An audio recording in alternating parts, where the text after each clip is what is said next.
El exministro de la Salud, Fernando Ruiz, en su cuenta de Twitter manifestó que habían EPS que costeaban los procedimientos de algunos de sus pacientes. Esto, por supuesto, no le gustó a Carolina Corcho, la actual ministra de la Salud, que adelanta la reforma a la salud en el territorio colombiano. Dijo que no dijera mentiras y que produjera debates serios para fortalecer esa propuesta de salud, porque estamos hablando de la vida de muchos colombianos. El sistema de salud hoy se financia completamente con recursos públicos, dado por el presupuesto general de la nación, la fiscalidad y la parafiscalidad, que tiene que ver con las cotizaciones y los aportes de los empresarios que son minoritarios. No es cierto lo que está diciendo en un TikTok el exministro de Salud, Fernando Ruiz. No es cierto que algunos tratamientos sean pagados por las EPS. No es cierto. Todos los tratamientos, todos, siempre los ha pagado el Estado con recursos públicos.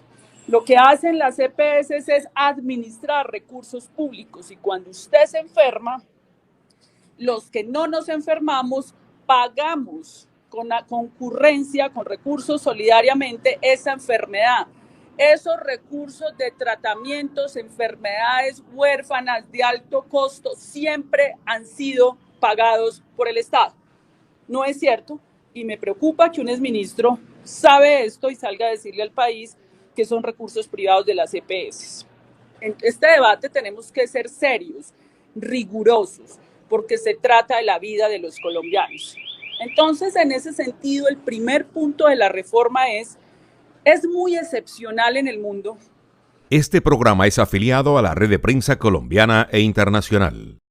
El ministro de la Defensa, Iván Velásquez, manifestó que desde el Magdalena, sobre todo desde el sur del Bolívar e incluso de el Catatumbo, se están utilizando rutas para llevar droga hacia el Golfo del Morrosquillo o también hacia La Guajira, y que se hace importante que se fortalezca la seguridad por parte de las autoridades para evitar el tránsito de droga hacia esos puntos. De los procedimientos, de las acciones, de las operaciones de fuerza pública en cuanto al control del narcotráfico. Lo que hemos conocido que esta región del Magdalena es utilizada para el tránsito de la droga desde el sur de Bolívar o desde el Catatumbo hacia los puertos o hacia el Golfo de Morrosquillo o hacia La Guajira. Significa que tiene que haber una acción mucho más contundente de fuerza pública desde esta instrucción que hemos recibido con toda claridad del presidente de la República, y es que tiene que haber una incautación de cocaína que representen cifras históricas nunca vistas en el país. Y ese que es un compromiso que los comandantes de fuerzas militares, los comandantes generales, pero también director general de la policía han asumido, y lo han asumido con el presidente de la República. Esperamos que tenga un desarrollo tan adecuado que efectivamente podamos mostrar para esta región unos resultados importantes en ese tema de incautación de cocaína. Y sobre el tema de la reforma a la salud, del expresidente de la República, Álvaro Uribe Vélez, le dijo a los militantes del Centro Democrático que era importante tener en cuenta una consulta popular relacionada con el sector, con el tema de la salud más específicamente. Dio a conocer varios puntos importantes a través de un comunicado en los que manifiesta que es importante tener en cuenta lo siguiente. Entre los puntos que el expresidente de la República plantea precisamente para tener en cuenta esa consulta popular de salud, aparece como primer punto una reforma para formalizar los trabajadores de la salud. Como segundo punto, la reforma para mejorar la atención primaria. Y en tercer punto está la reforma para las comunidades remotas y rurales. Esta no con un monopolio estatal exclusivo, sino con una combinación de hospitales públicos, privados, municipios, departamentos, cajas de compensación y EPS. Sobre las cajas de compensación, el exmandatario dijo que se le imponga un mandato serio a estas cajas de compensación y que ya que algunas han defraudado a la salud.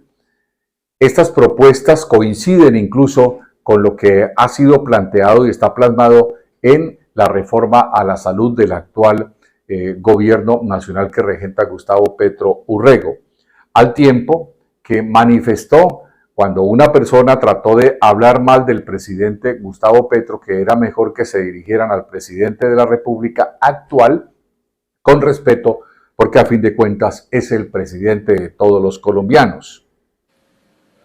En el análisis del proyecto de salud que hemos venido haciendo en el Centro Democrático, encontramos que tiene un tema estructural incorregible, que es la creación de un monopolio estatal.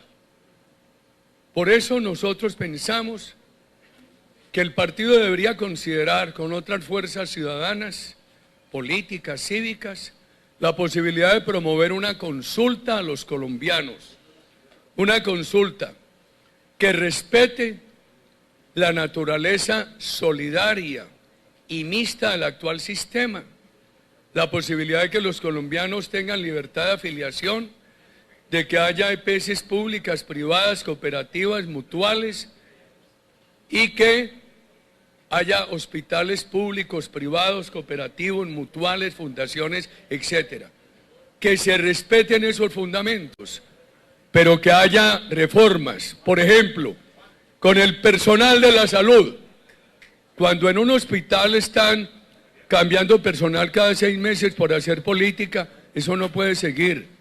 Hay que formalizar trabajadores de la salud y darles estabilidad. Eso también acaba la politiquería. Nosotros somos partidarios de eso. Entendemos las dificultades de acceso en muchas partes de Colombia, comunidades rurales, remotas. Eso hay que resolverlo. Creemos que hay que mejorar la prevención, pero no con un monopolio estatal. Pensamos que trabajando el municipio, el departamento, la caja de compensación, el hospital, la EPS, puede haber un gran sistema de prevención. Llamamos la atención a las cajas de compensación, porque las cajas de compensación en Colombia hay unas buenas que le han cumplido la salud y otras que la politiquería se las ha robado. Este programa es afiliado a la Red de Prensa Colombiana e Internacional. El actual director del área metropolitana de Cúcuta, Miguel Enrique Peñaranda Canal, deberá pagar una multa de 720 salarios mínimos diarios legales vigentes. Estamos hablando de un poco más de 27 millones de pesos. Esto porque al comienzo del año pasado fue sorprendido en su vehículo en estado alto de embriaguez por las autoridades. El funcionario tendrá que además permanecer durante 10 años sin licencia de conducción, ya que le fue suspendido este documento. Quienes esperaban que para esa época fuera sacado del cargo por parte del alcalde, cosa que no sucedió, esperaban incluso que pasara de agache, como se dice coloquialmente, y no ocurriera absolutamente nada sobre Peñaranda Canal. Casi después de un año, la decisión que se ha tomado es precisamente que debe pagar esos 27 millones de pesos y aparte de eso pasar por 10 años sin poder conducir porque no va a tener licencia o queda suspendida durante todo este tiempo. Amigos y amigas, a ustedes muchísimas gracias por haber estado con nosotros hoy en Ojo por Ojo, Palo que hay que ver.